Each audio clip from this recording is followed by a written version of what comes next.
Good day and welcome back to another DB Legends video. In this video we're going to be taking a look at the Zenkai for green Android 21 and we're going to see just how good her Zenkai is in DB Legends. Now obviously I think with most Zenkais they can be a little bit underwhelming nowadays. They feel like they're more bench options, but it's still always nice to take a look at the Zenkais and really just see if there is some usability for the units. So in terms of Android 21, girls, transforming warrior, Android, regeneration, absorption, all these pretty solid changes. She's got some adjustments to her move, the excellent buffet. Nothing too crazy there, if I'm honest. Everything's pretty much the same as was. Nothing too wild. At least on the face of it. Then we have her special move, the Kamehameha. Again, nothing too crazy, all remains exactly the same pretty much. Nothing too wild. Then her main ability, Please Forgive Me. She will draw the ultimate arts card, excellent buffet, restores her own health by 25%, keep by 60, gradually restores health, increases her art card draw speed, and gives her an additional special cover, which is pretty nice. Then the special skill, Solar Flare. This one is always nice. Solar Flare, I think, at least, is always a pretty interesting move. But again, no real massive changes to what's happened before. Hits the enemy with Flash, draw a special arts card, move next, restore own key by 50, plus 15% to damage inflicted, which is nice. Not bad in any way, shape, or form. Then the Z abilities, obviously she gets some pretty nice Z abilities that she's always had, but her Zenkai ability, that's where things get pretty interesting.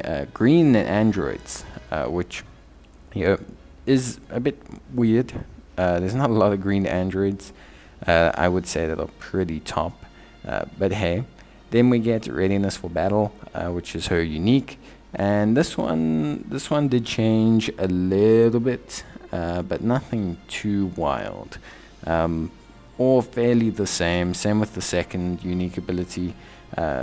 Very slight changes. Big thing here is obviously the fact that you can kind of auto change into blast cards, which obviously does help. And obviously there's a little bit more of like a build up, ramp up time. She can come in really hot with that additional 50% blast damage and all those different buffs that she can get. And then we have two new abilities, Looking for Peace and A Force for Good. Looking for Peace restores 30% of damage received to 30% of her own health when changing cover, increases her arc card draw speed, and inflicts enemy with the attribute downgrade. And then she also has A Force for Good, which is just pretty much flat buffs. So she gets 15% to damage inflicted, damage reduction at 10%, and if there's another android character other than this in the party, she gets 15% to damage inflicted, damage reduction at 10%, and health restoration of 10%. And obviously you're going to be running her with other androids, so for the most part, these buffs are pretty nice. It's just basically flat 20% buffs to what she has existing. Obviously, these standard practices apply. Battle Gauntlet will help you achieve 3000 Z Awakening Power, and the missions will help you achieve 4000 Z Awakening Power. Otherwise, you can buy the booster if you want to grab some Z Power for her or Zenkai Awakening Power, or you can summon for her with stones if you don't feel like doing any grinding. Of course, the missions are pretty straightforward, I want to say. They always seem to be. You do have to use an Android 21 character, but there are two great free-to-play options that you can use, so hopefully those will be able to help you. I'll leave a link to the top right-hand corner about those two units. I hope they really help you guys out. Then the Battle Gauntlet is also pretty straightforward. You can actually also use one of the free-to-play units here, and it's the same procedure as always. You're going to have 100 stages. You can auto skip up to 80, and here you can grab 700 Chrono Crystals and also 3000 Z Awakening Power, so nothing too wild.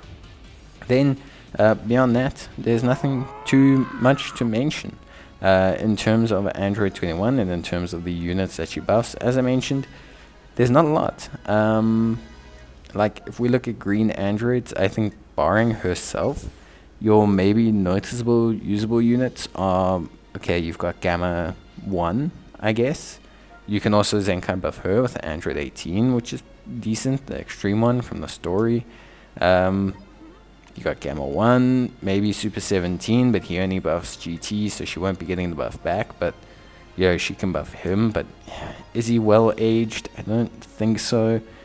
So yeah, like you've got Gamma 1, you've got Tech Extreme Free to Play, grindable Android 18, and then what?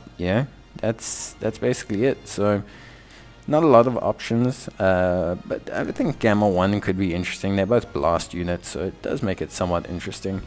But yeah, that's basically it for me. Let me know what you guys think about her Zenkai, and I will see you guys in the next one. Until then, take care, stay safe, and bye.